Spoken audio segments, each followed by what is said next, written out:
Dada. Kechirasiz kirgan ruxsatmi? Keliniz. Salomatsizmi? Salamasiz. Oy, doktor. Ya, ne mazalab jur? Oy, bilasizmi, men уже bir hafta bo'ldim. Nafasim ayналып, ештеңеге zavqim so'qmaydi. Appetit вообще yo'q. Ko'ngil kuyim tushib, bilmayman, bir mazam qashib jur. Ko'tarib qo'ydingizmi? Yo'q. Onda ko'ktem qo'y. Hozir ko'pdegan qiz kelinchaklarda bunday кездеседі. Көктемде қанның гемоглобині түсіп кетеді, көңіл күйлері түседі, адаптация дейді, ауа ауысады, қыстан шыққаннан кейін әлсірейді. Қазір сізге рецепт жазып беремін, осыны орындасаңыз, көңіл күйіңіз бірден көтеріледі. Так, бүгін осы жерде қазір шыққаннан кейін бірден магазинге барасыз. Магазинге барып, жаңа туфлин. Сосын бірден маникюрин. Сосын кешке құрбыларыңызбен прогулин.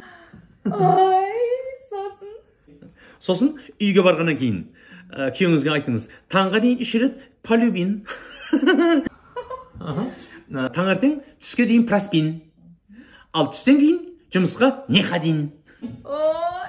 Міне, осыны істесеңіз, көңіл күйіңіз бірден көтеріледі. Дәрігер, менің көңіл күйім уже көтеріліп кетті. Сау болыңыз.